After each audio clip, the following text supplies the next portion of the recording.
Is there a rising tide of anti-Christian sentiment in this country? I believe there is. And I don't think most people, if they really stopped and thought about it, would say I'm anti-Christian, but they buy into the PC methodology, and hence they find themselves going with that crowd.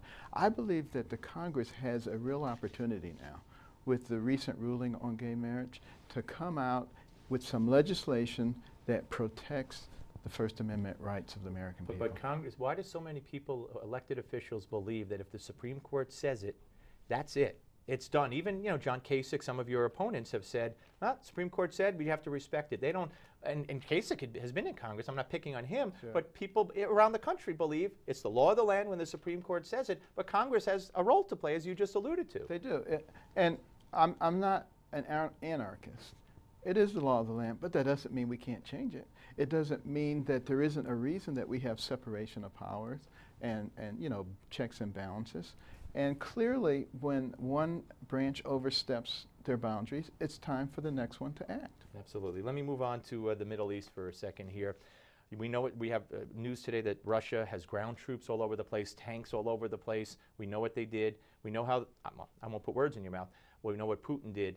On Friday, Obama came out at his press conference and said, Russia and Iran, they're just doing the same thing they were like 2 weeks ago, 3 weeks ago. It's just more overt.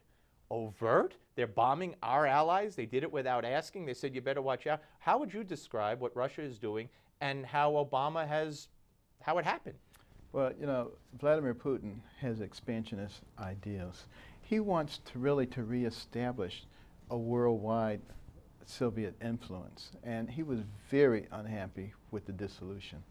And now he's looking for weakness. And what we need to do is demonstrate that there is no weakness there. We need to stand our ground with the airspace. I would establish a no-fly zone along the border with Turkey. In no way would I back off. I would also face him in other parts of the world. The whole Baltic region. And Eastern Europe. I reestablish the missile defense system. I would have more than 1 or 2 armored brigades there. I would face him down. I would give weapons to Ukraine, offensive weapons, because they gave up their nuclear weapons with the thought that we would back them up. I would be arming the Kurds directly. They've been begging for months. Absolutely. I mean, why are we just like sitting back and only reacting when somebody does something? You can't do that in the kind of world that we live in. Some people say, though, some people are applauding that Putin is taking on a role as far as like hitting ISIS targets, which apparently he did hit some ISIS targets, and he's done more, maybe some say, to destroy ISIS infrastructure in Syria in a day or two than we've done in all these months. Possibly so, but recognize that there's a bigger picture. Vladimir Putin has been friends with Ali Khamenei since the time when Khomeini was in Russia as a student at Patrice Lumumba University, graduating in 1968, Mahmoud Abbas being one of his other classmates. These are deep, complex relationships, and they're not going anywhere.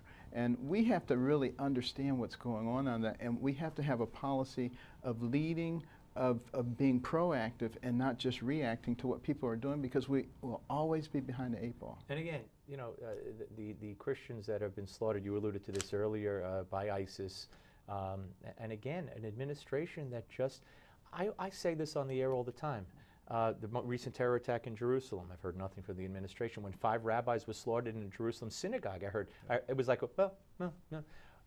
I don't think he's moved by dead Christians or dead Jews. I think he's moved by dead Muslims and dead thugs at the hands of police. Well, the sad thing is that a lot of people are buying into his way of thinking, and I think it's very dangerous. We need to understand that America is a unique place.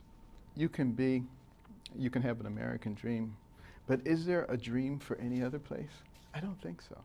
And we shouldn't be so anxious to give it up and to give up all our values and principles for the sake of political correctness. I want you to hear Bibi Netanyahu, who spoke. This was after the latest terrorist attack in Jerusalem. It's 18.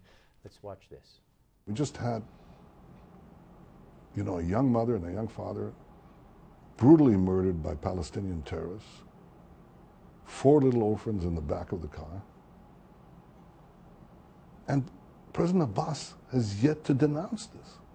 I mean, on the rare occasions that we have, and we do have on certain occasions, acts of terrorism by Jews, we all go there like gangbusters. We condemn it. We do everything we can to fight them and to fight them. I expect President Abbas to do the same. So one is you have to stop this incitement against Israel, because incitement leads to acts of terrorism. But the second thing is you've got to stay in the process. You've got to come and sit on the table.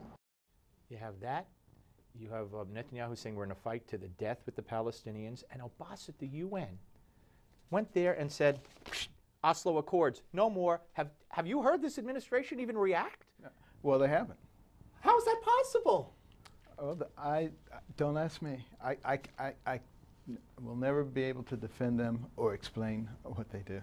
I mean, if Israel sneezes wrong or builds a settlement, there's a press conference with the president or his spokesman.